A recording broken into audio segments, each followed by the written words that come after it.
Hello, everybody, and welcome to another episode of the Foul Boy Sports Podcast. I am Mr. Jeff Bevelheimer, and joining me, as always, the best gosh darn golly gee whiz and co-hosts in the game. First up, we got my boy, Mr. Andrew Luck book club podcast member, Steve. That's not true. And secondly, we have Mr. Skip Bayless fangirl, Gimli McCravey.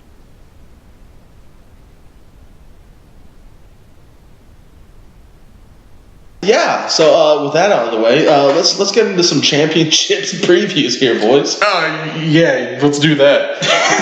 So just a quick warning, this show is not going to be as long as typically our shows have been since there's only 2 games this week, but, you know, we'll try and cover all our bases. Definitely going to give you that content you crave, though. First up, we have the Los Angeles Rams at the New Orleans Saints in the Superdome. What do you boys think? Man, I think that, I don't know, I just don't really trust the Rams right now. I mean, I think that Jared Goff is someone I've always said doesn't really handle pass rush very much, and I think that the Saints are really getting on track to win that Eagles game. So I think that if the Rams are not going to run the ball very effectively, which they very easily could, but I think that Sheldon Rank is someone who might be able to, hamstring that quite a bit. So, I don't know. I think this is going to be on the shoulders of Goff a lot. Don't you guys think? Yeah, I agree. And definitely, I'm not sure that Goff is ready for this, going into New Orleans playing in the Superdome. But we'll get to that here in a little bit. First up, we have a huge matchup here with the Rams' vaunted and elite defensive line going up against the Saints' offensive line. What do you guys think of this matchup?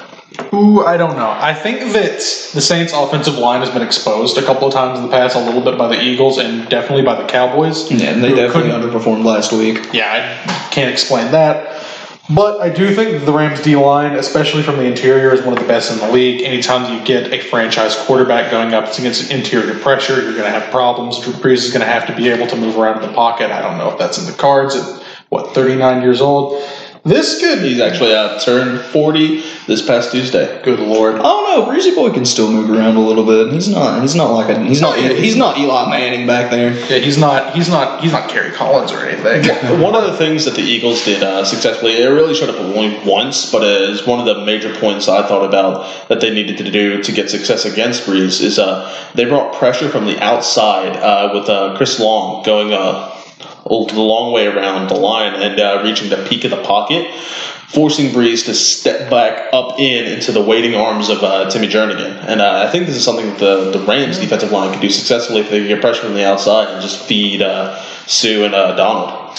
I don't know. I just feel like anyway they're going to get so much pressure up the middle. I mean, Max Unger is a very capable center, so he could be someone who's able to stymie that a little bit.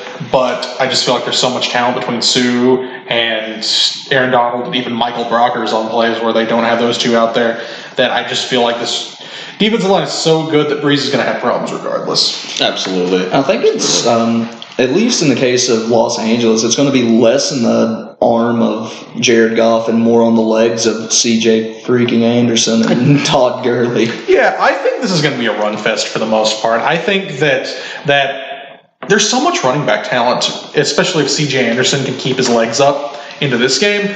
You've got Mark Ingram, Alvin Kamara, Todd Gurley, and now a rejuvenated C.J. Anderson with some good offensive lines who've been able to run the ball very effectively this season. This could be, for such a high-profile quarterback matchup, this could not be a lot of passing. It could be, yeah. Very easily. And I'm not sure there's going to be too much of a middle ground here either with these two high-level. Well, I wouldn't say Goff is high level yet, but definitely with Drew Brees, it could be a shootout with those two quarterbacks, or they could be a really ground and pound, like hit you in the face type of game. And I think that's going to be really interesting to watch and see what plays out. Absolutely. I also think that another key matchup that we should talk about is someone like Michael Thomas versus the Rams secondary. Again, I don't think the passing is going to be too crazy in this game, but man, Michael Thomas was absolutely stunning in that Eagles game last week, especially late. out-rebounding people in the end zone, getting wide open. I mean, he was the guy who they were always looking to get the ball to. I mean, as is typical with Michael Thomas, I mean, he had, 124 catches this year? I believe it was 124. Wow. Regardless, he had over 100 catches. And, I mean, that's their guy on offense. And this Rams secondary, which is very talented, I don't know if Aqib Talib or Marcus Peters is going to be covering him, but Aqib's not going to have to not be mugging people out of the back of the end zone. Instead, he's going to have to cover, Normally, and like you're saying, like that didn't stop going into the postseason. I know the Eagles have a beat up secondary, but Michael Thomas, he tore us up to the tune of 171 yards and a touchdown grab off of 12 receptions. That's their guy. I mean, what can you say? He just could not be stopped, and there was this big third down conversion they had. I think it was on their long drive in the third quarter, where it was like 3rd and 16, and they found Michael Thomas just sitting in the middle of a zone defense. Even if there's not great passing numbers, like I want to reiterate that I said there probably won't be. There are going to be some big third downs that Michael Thomas is going to just snatch out of the air with his his long reach, his great speed, getting open. That's just how it's going to be. Yeah, that is really. It's undeniable. It's the game he plays. So. Another one of these huge matchups going into this game is who do you guys think is going to have the better run game this week? Is it going to be the Saints or the Rams? Good question. I think that with Alvin Kamara on the outside, I think he's going to have at least a semi-productive game. I don't think anyone's going to have much success up the middle with Sue and Donald there. Much like Zeke didn't really last week. Not a chance. But I don't really see C.J. Anderson coming in and having as big of a game as he did. I mean, especially not against this New Orleans defensive line. I think they're more talented than the Dallas defensive line. I agree with that. I think that their linebackers, even if they don't have a lot of linebacker talent, I think that they perform well, especially as Sheldon Rankins there. It should be said that even if C.J. Anderson does have a big game, it goes without saying that Gurley can. Gurley can. I don't care who's on your defensive line. Todd Gurley can tear you up at a moment's notice. Mm-hmm. Every time.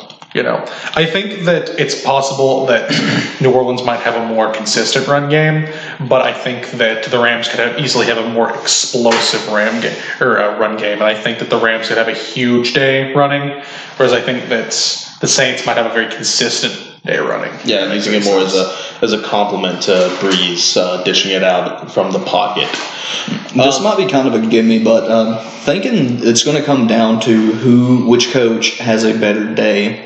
And it's not kind of a gimme, but I mean these are two high-end coaches. McVay's not quite proven yet, but I think he's got potential for sure. This is sort of a prove-it game for Sean McVay. I mean, he's definitely getting a lot of attention in the media.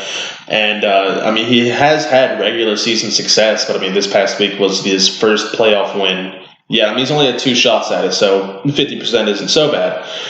But with the coach, with as much praising and just reverence in the NFL, seemingly out of nowhere, it's crazy. And going up against a coach like Sean Payton, this could really go a long way to proving McVay is the next big thing.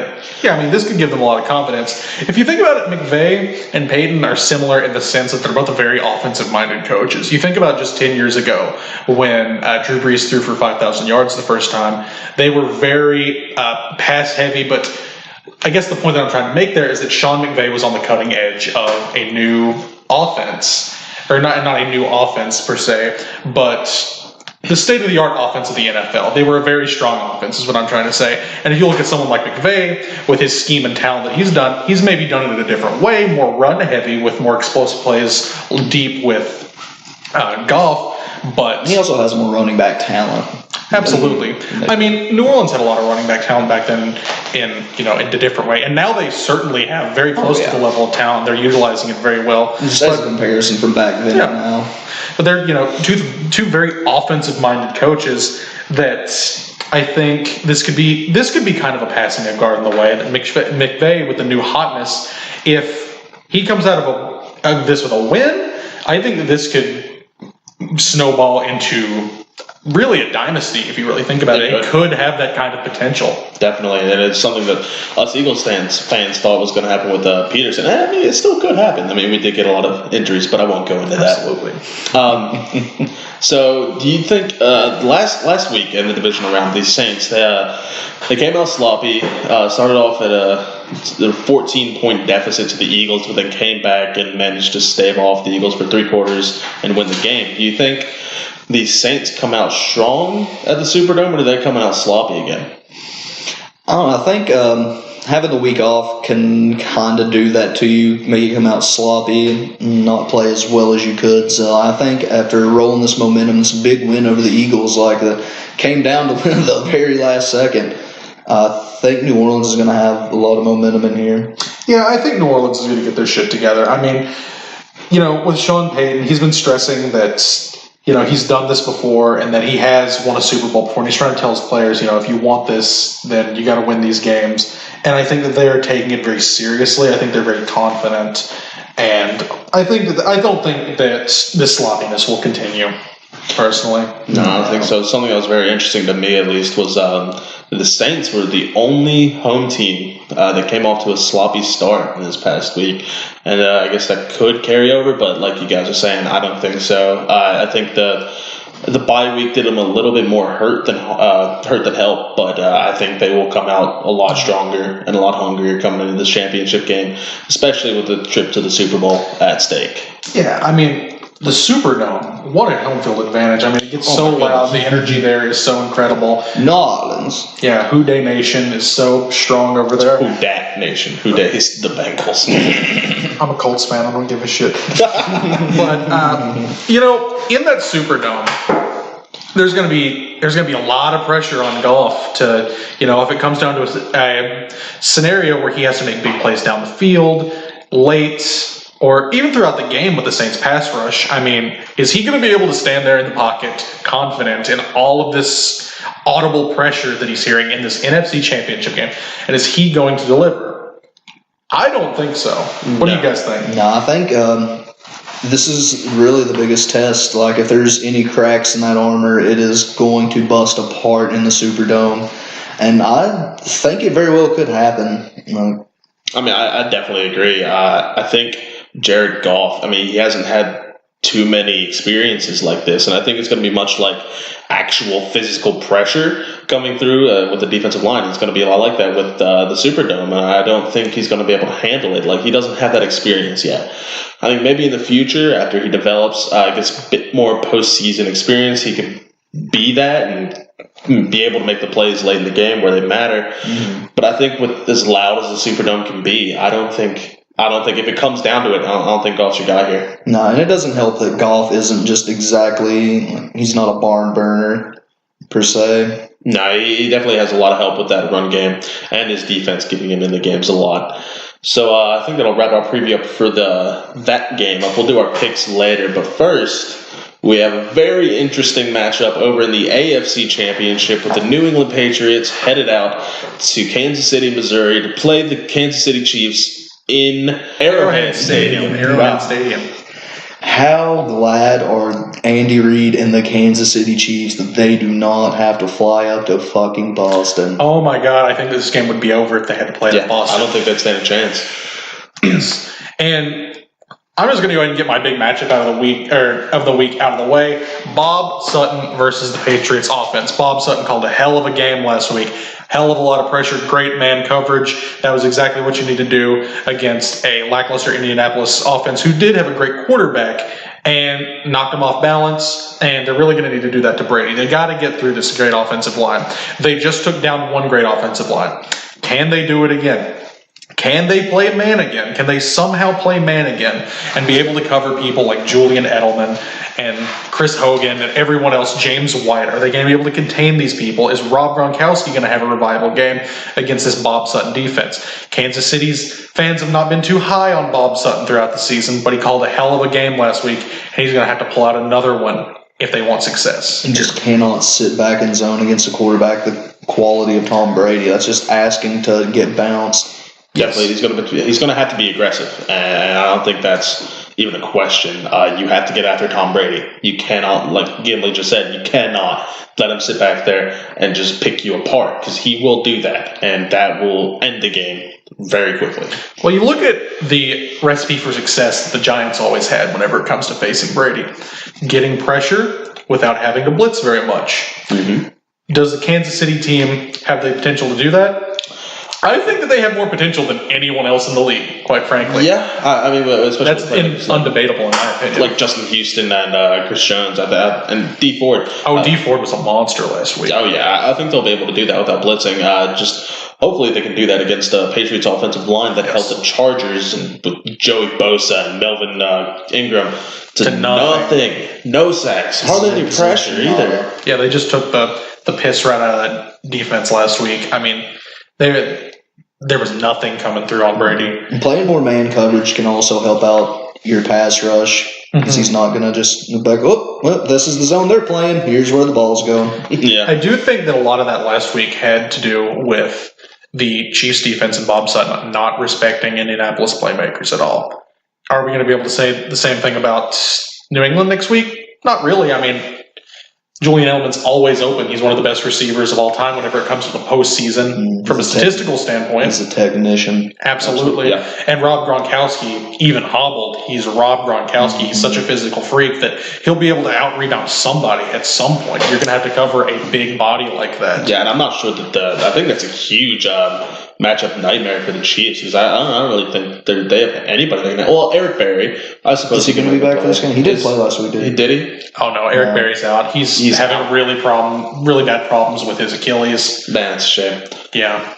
Yeah, especially with Eric Berry out, I can't think of anybody off the top of my head that could really match up against Rob Gronkowski. No, so, I couldn't tell you a player in the Chiefs secondary since they lost Marcus Peters' little bitch ass. Well, flipping the field a little bit, speaking of the other side's defensive backs, how do you guys think that Pat Mahomes is going to be able to handle these Patriots DBs? I mean, he's going to have to pull some magic. I mean, they have one of the most talented, if not the most talented secondary in football. When you think of Stephon Gilmore, Patrick Chung, Devin McCourty, Jason McCourty's come in and played very well for them.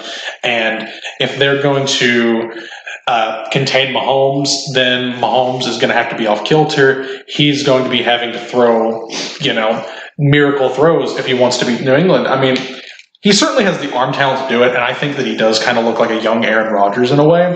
But he'll need to do that this week. I mean, it's the Patriots. They're going to be able to lock up these playmakers, I think. And even though that is Tyreek Hill, I think that if you look at the way the Patriots played someone like T.Y. Hilton in the past, I think that they are so good at eliminating deep threats that I don't think Tyreek Hill is going to be a very big factor in this game. I think it's going to be on people like Kelsey and Sammy Watkins to have big games. Mm-hmm. And Belichick's going to take away your best playmaker. But, Patriots aren't going to be afraid to play man because they have that talent, and they're going to be able to rush the passer. If they're going to do it against the Chargers, they're going to do it against the Chiefs. It all comes down, can Patrick Mahomes get outside of the pocket, move around in that pocket, and make some laser throws? Can he make highlight reel throws? And I think he's going to have to. He's got the talent to, for sure. Absolutely. Yeah, I mean, this is a very impressive quarterback matchup, obviously, with Pat Mahomes, who's probably going to win the MVP this year, going up against the GOAT. So that'll be definitely a thing to watch. Yeah. Moving on from some of our matchups, I think one thing that we need to talk about is Trey Flowers. He was a beast last week against Phillip Rivers' Chargers, and he's going to need to do it again against Mahomes. I mean, he was coming off the edge and just giving Phillip Rivers hell. And, Phillip Rivers is not the most mobile quarterback in the league, so he had problems. Yeah. Mahomes is. He's pretty mobile. He's not Cam Newton or anything like that. He's definitely not Lamar Jackson, but he's a pretty mobile guy. He's a pretty athletic guy. And you're going to really need to bring that strong man down if you're going to affect this Chiefs offense. Yeah, definitely. Pat Mahomes, he is one of those types of guys that will get out of the pocket and make plays with his legs. And I think he's going to have to against this Patriots defense, just because of Bill Belichick and his scheming, even outside of just the defensive line getting pressure. I think Pat Mahomes is going to have to extend plays and get his playmakers like Tyreek Hill and Travis Kelce to make their own decisions down the field and get open. And I think that will happen from time to time in this game. And I think it could turn the tide somewhat. Yeah. I will say one thing. Going back to that talk about home field advantage, Chiefs defense has played a lot better at home. Mm-hmm. And if you look at Tom Brady's all-time record in Arrowhead Stadium, I believe it's something like 3-6, and he doesn't have a very good passer rating. So that bodes well for the Chiefs with a 41-year-old quarterback on the other side, 41-42. It doesn't matter. He's very old. And, I mean, we really don't know if that performance that Brady had last week is replicable, not in New England and 2 weeks in a row at his age. I mean, he looked damn near flawless last week, but that's on a week of rest against an overwhelmed opponent. And I think Andy Reid is the kind of guy who will be able to create a lot of good defenses against them, along with Bob Sutton. And I just don't think it's going to be – I don't think you're facing the same animal this week. No, definitely not. I mean, Arrowhead Stadium is definitely known as one of the hardest places to play in the NFL, regardless of who is playing there. And I mean, if any quarterback's going to do it, it's going to be Brady. Absolutely. Mm-hmm. But I do think he does have a slight advantage here with the fact that he is a part of a cold weather team and that they don't play in a dome. It's cold in Foxborough. He's used to it. Mm-hmm. So, but where he is older, that does affect your joints more. It can make it definitely harder for Brady to make these plays. He drinks too much water for his joints. I was going to say, he takes care of himself so well that maybe it won't even matter, that he can just really be. He can continue to be this good this late in his career at this time of year. But definitely, yeah. I think another a big thing that the Patriots need to do here is they need to get some success for Sony Michel in the run game, because I mean he tore up the Chargers. What was it, like 3 touchdowns on the ground for him? That is so impressive, and I think he needs to do something, at least something similar. Oh yeah, so we'll help out Brady big time. I don't think they're going to have too much problem with that. I mean, the thing is with the Colts last week, I think that they showed evidence of being able to run the ball early. Maybe, not explosive plays every time, but they were getting 3 or 4 yards every play. And they had to abandon it because they just fell behind so early. They just couldn't convert those into first downs because they always tried to pass, and either there were drops or there were coverages. Point is, they had to abandon the run game. I don't see New England having to abandon the run game during this game. I think their interior offensive line is too damn good. Yes. And I think that the Chiefs defense, they were so good against the pass last week. I still don't think they're that good against the run. So I think that someone like Sony Michel is going to be just fine. I think he's going to strike a lot of fear into the heart of this defense. And I think that this offensive line and the entire blocking unit is once again just going to blast open holes for him. Yeah, Andy Reid versus Bill Belichick. It's Andy Reid in the postseason. You know the story. Will he choke? Maybe. I really don't know the answer to this one. I think that maybe he'll be able to overcome his demons and just nut up against this Brady team, but he's just done it so many times that I just can't have that much faith in him. I really don't know. You just can't bet against Bill Belichick. As much as I hate it, you just can't bet against him. I think it will be less of a Reid choke job and more of just business as usual. Yeah, I definitely agree with that sentiment. Andy Reid, I think he's a Hall of Fame head coach. 100%. There's no doubt about it. The lack of postseason success really does play into that, but he's one of the winningest coaches. He's a phenomenal head coach. He's one of the greats, and he's very influential. God, how many offspring does he have from his coaching tree? Man, all stemming back from that Holmgren tree back in the day. Yeah. No, I definitely think this will be more the case of, like Emily said, of Bill Belichick really doing Bill Belichick things. Just taking over the game. Yeah, as opposed to Andy Reid choking it away. Which makes me think that we should probably get to predictions. Exactly. And wrapping up our previews for this week, moving on to who we think is going to win. So, boys, first up, we have the Los Angeles Rams at the New Orleans Saints. Gimli, who's winning this football game?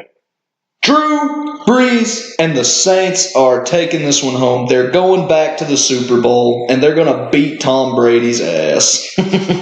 Steven. Give me New Orleans. I think that Goff is going to crumble under pressure. Prove me wrong, Jared. Maybe he will. I would love to see a young quarterback step up and be able to become what you would want out of a first-round pick. I personally don't believe in Jared Goff, and I don't think it's going to happen for him.